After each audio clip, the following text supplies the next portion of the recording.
The following video has been sponsored by Squarespace. Previously, is it possible to beat Mario Party Superstars by doing absolutely nothing?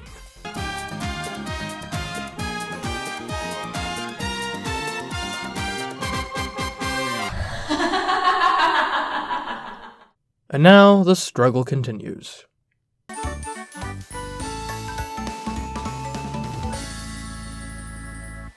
So here we are, trying to beat Mario Party 3's Woody Woods without touching the controller at all during minigames, or doing anything but just pressing A to advance during the board. Now that shouldn't be too difficult. After all, many of the intersections in Woody Woods don't give you a choice as to where to go anyway. They just alternate which direction they send players in each turn. That should theoretically be a great equalizer, hopefully giving us a leg up as compared to the previous boards. Then again, I thought the same thing about Peach's birthday cake, and as we all know, that panned out extremely well. But here's a question. Will we even make it to one of those intersections in the first place? We learned back in Spaceland that commerce, which is to say item shops, are like poison to our attempts at beating the game, because if we happen upon one of them, we're forced into buying the top item, which in this case is a skeleton key.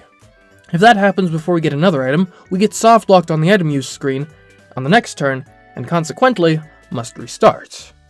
One tiny issue with Woody Woods is that there's an item shop in it a mere 7 spaces away from the board's start. That means we're nearly guaranteed to visit the shop and be forced to buy a key on turn 1, or possibly turn 2. There is a route you can theoretically take to bypass the shop, but we can only take that route if the star is in one of 2 very specific places. And even if we did manage to take it, without a key it doesn't avoid the shop, it only delays our arrival to it. So is this it then? Done in by keys on this, the 4th board of Mario Party Superstars? Perhaps not. Remember, buying a key isn't our loss condition. Our loss condition is buying one before we acquire another item. And would you look at that, there's an item space before the shop. If we land on that space, then we can be reminded that we lose every single item minigame and therefore get nothing from them. But wait. What about this lucky space? If we land on it before visiting the shop, then we have about a 50-50 shot of receiving a non-key item, thus saving the attempt. I mean, it's not particularly likely to happen, but with enough attempts it's sure to happen eventually, right? After 18 attempts, yes, it finally does happen. So, how does the rest of the board go? To start off with, pretty darn well. We win the first minigame and then on our next turn, use our item, a Chomp Call, which moves the star right in front of us, allowing us to get a star on turn 2. Unfortunately, due to the next star's placement, we end up just kind of spinning our wheels in this corner of the board for the next few turns until Daisy gets the star, causing it to move. We then discover that the Big Happy Tree, for us, since we can't pick an apple to get, gives us nothing. That directly causes us to not have enough coins when we eventually reach the star again. Luigi eventually ends up grabbing the star I couldn't afford, which is his second star. He then somehow lost a duel to me. Not that it mattered too much since he still had enough coins to golden pipe over to the star, giving him a 2-star lead. Which meant that even a single bonus star made his lead insurmountable. Well, I guess we'll try again. Hopefully it won't take too long to get another attempt that goes beyond the shop. As it turns out, the very next attempt saw us getting an item on that lucky space. Well, that's nice at least. On this attempt we met the evil tree, which operates a bit differently from the good tree. When we do nothing on the good tree, we unfortunately don't receive either of its apples. When we do nothing on the evil tree though, doing nothing gets you both apples. So, whenever we land here, we're losing money and going backwards. Sometimes twice in one turn. A chance time a bit later on results in me trading all my stars with Daisy, the only other player without any stars. But on turn 13 I ended up acquiring 2 stars, which put me in first place. Unfortunately, everyone except me got a bonus star, leading to a finish in 4th place. 3 attempts later we get another one that makes it past the item shop. In this attempt I somehow got the first star of the game, on turn 9. Thank you, Hidden Block.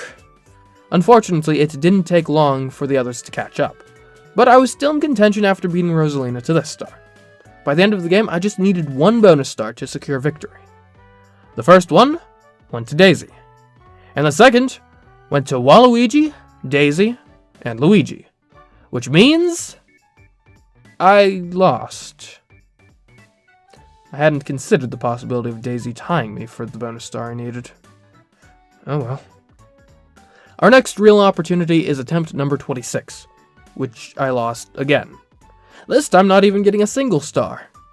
You know, one thing I'm noticing with this board is just how much of an advantage the AIs have just by virtue of them being able to use golden warp pipes.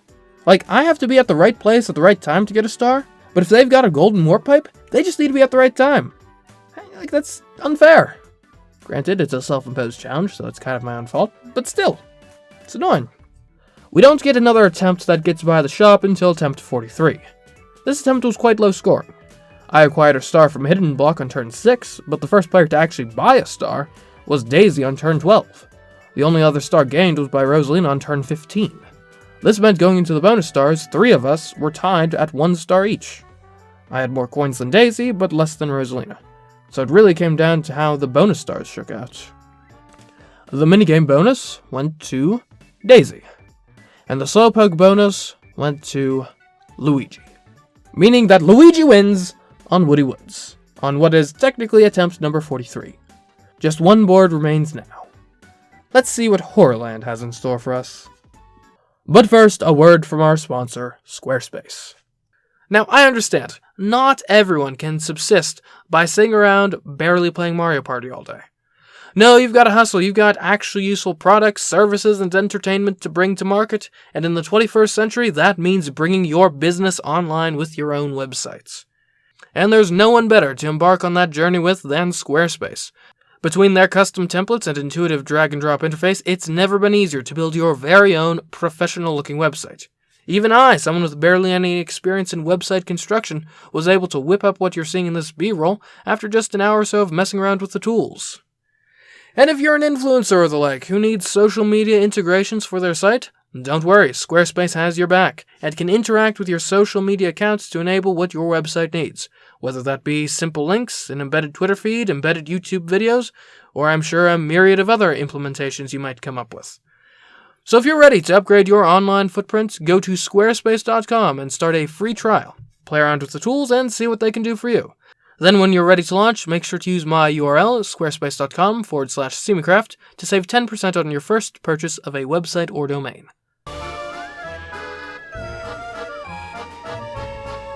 Now, Horrorland is interesting. In some ways, it's similar to Woody Woods. On both boards, your agency in choosing where you go at intersections is diminished somewhat. With Woody Woods, it was due to those shifting signs, and here in Horrorland, it's the fault of the Womps. During the day, they require a toll of you if you wish to go the direction they're currently blocking, which can certainly be annoying, but not nearly as annoying as they are at night, when no amount of financial stimulus can get them to move. So roughly half the time, you don't have any say in where these intersections let you go. It is my belief that this lack of control will, just like in Woody Woods, level the playing field a bit, hopefully making it easier for us to come out victorious. We'll see, though. One thing that may stand in our way on that front, though, is yet another instance of a shop quite early on in the board. And yet again, the top-line items for sale here are skeleton keys. So just like before, if we don't land on a lucky space and get an item before visiting the shop, it's game over. Or is it? I can't believe these words are about to come out of my mouth, but I think it's possible that I may have somewhat misjudged skeleton keys. Because the first time I bought one on this board, nothing happened. No item usage prompt, no soft lock, no nothing. It was then that I realized that sheer happenstance may have incorrectly colored my perceptions as to how skeleton keys work. Because it really, when you think about it, doesn't make a whole lot of sense for Toad to prompt you to try to use an item when you can't use it in that way. It was then that I realized something. I had never before seen a skeleton key in my inventory by itself. After reviewing the footage, I discovered that all throughout Spaceland, where we first discovered the evils of skeleton keys, without fail, every single time I acquired a skeleton key, I also acquired another item on the same turn I got the skeleton key. So when Toad was telling me to use an item in each of those cases on the next turn, he was telling me about the other item in my inventory. But since I got the skeleton key first, that was the one that was selected by default. As it turns out, if you only have a skeleton key, Toad does not try to get you to use an item, and therefore you don't get soft-locked. Now you may be wondering, okay, sure, you misinterpreted the handful of attempts killed by skeleton keys in Spaceland, just due to sheer coincidence and happenstance of getting another item on the same turn every single time. But what about the roughly 40 Woody Woods attempts ended by skeleton keys?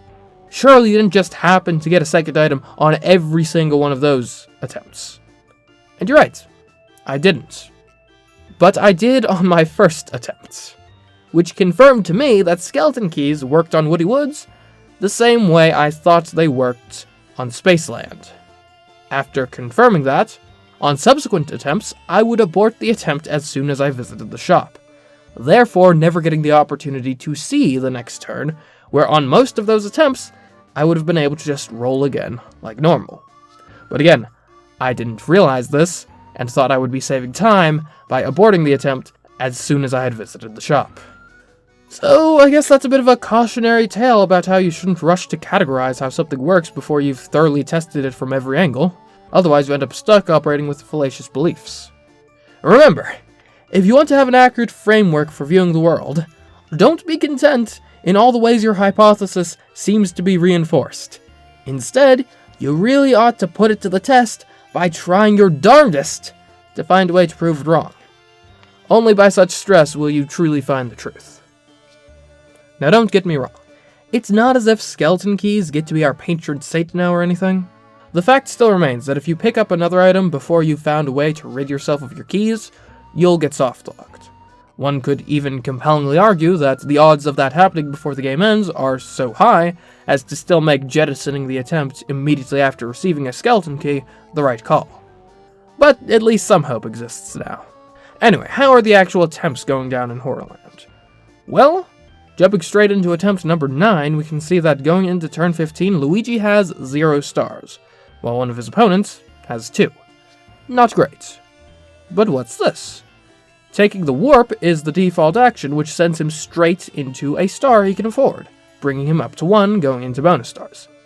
Then both bonus stars go to Luigi, and in fewer attempts than any other board, Luigi wins by doing absolutely nothing.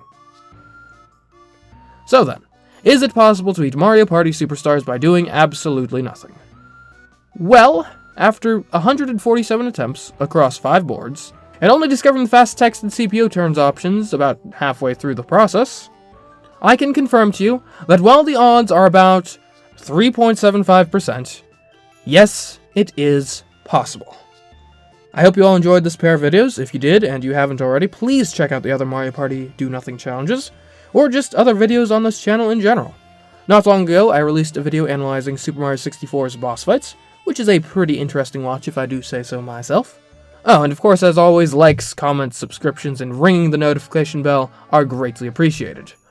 But anyways, guys, until next time, I've been SteamCraft, going back off to the content mines for your entertainment. Goodbye.